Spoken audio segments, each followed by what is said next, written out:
the process.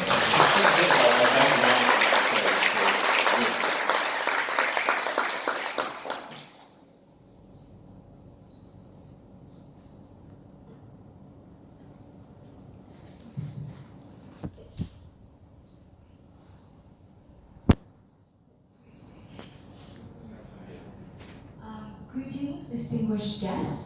My name is Uyen, and thank you so much for having me here today.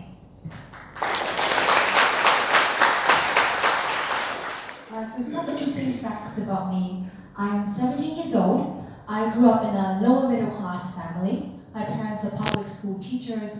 My grandparents are farmers in a relatively underdeveloped area of Vietnam. When I returned to my hometown a few years ago, most of my childhood friends have dropped out of school to work in Saigon. As you can see, I, like most of the youths in my region, come from humble backgrounds. But throughout my 17 years, I've already been to 8 different countries. How? English. I was fortunate enough to have a decent foundation in English because when I was 8 years old, my father received a scholarship to pursue his PhD in New Zealand that also sponsored his family to go along with him. So I was able to spend 3 years learning in an English-speaking primary school, and that has opened so many doors for me. First is the door of knowledge.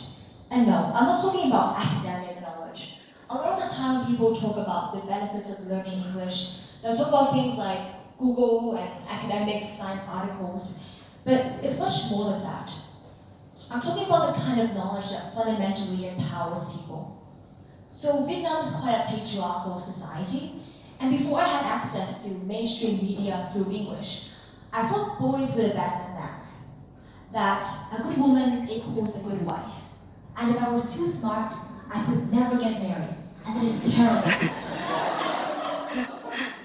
I didn't know that Margaret Hamilton, a female, was the director of the Apollo Flight Computer Programming Laboratory that wrote the code that got us to the moon.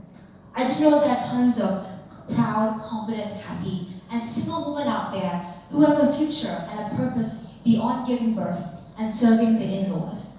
But through English, I now know. The second door that English opened up to me was the door to the world. Before I set foot abroad, my world was like a child's pencil doodle, black and white and two-dimensional. I'm very ashamed of it now, but back then, this is how I viewed the world. The whole of Asia, poor. Canada, America, Australia, New Zealand, Europe, white, ate cereal and bread for breakfast. That's it. Oh, and the rest is probably poor too. Yeah. I'm very ashamed of it now, but that was actually how I used to see the world. But thanks to English, I was able to meet the basic English level needed to be qualified for international scholarships to pursue my passion.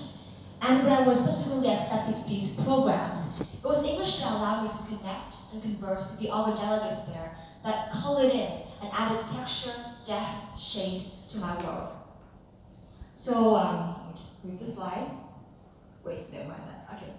This is a picture of me at the Southeast Asian Youth Leadership Program in 2018, and it was here that I learned that Indonesia, Cambodia, Thailand, Laos, and all of our other ASEAN members are not a bunch of poor nations, but nations rich in growth, culture, delicious food, fascinating ways of life, beautiful music, and a lot of phenomenal young people.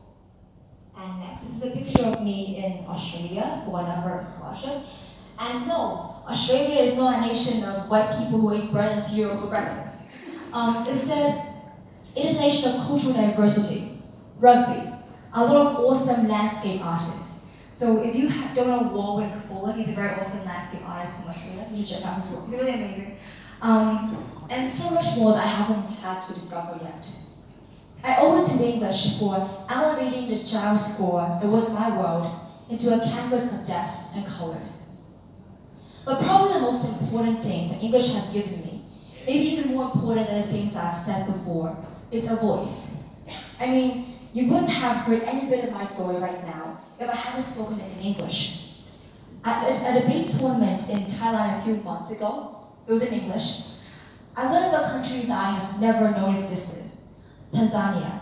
And I was struck with the frightening revelation that I only knew of these people and this culture because we have a common platform on which to interact, which is English.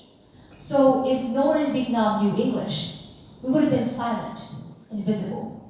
Our young people with their buzzy intellect and passion, like my math tutor who finally got a scholarship abroad because he finally got a 6.5 IELTS. Such passionate young people would have never been able to share with the world their wonderful ideas and innovation. Our beautiful culture, with our delicious food and diverse customs, would have never been known to the world. Without English, Vietnam would have missed out on the world, and the world would have missed out on Vietnam. Which is why English educators, I think your job is incredibly amazing and important, and contests like Cambridge Got Talent is extremely meaningful. Because the truth is, you're not simply teaching a system of foreign words to foreign people, like many would choose to portray, but you're actually giving many people in the world the key with which to make the best out of their life, to get the best out of our world. And most importantly, you're giving the humanity the opportunity to reap the wisdoms of millions of voices, unique voices, that otherwise would have been silent. Thank you.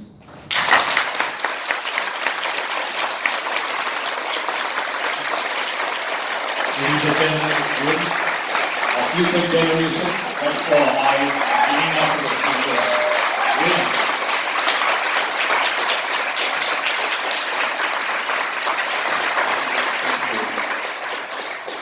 As you can tell, she's not going to be just a leader in Vietnam. I'm sure she'll be a leader in the region and out there as one global landscape. We have another contestant and winner in this Cambridge Got Talent contest, and I'd like to introduce first.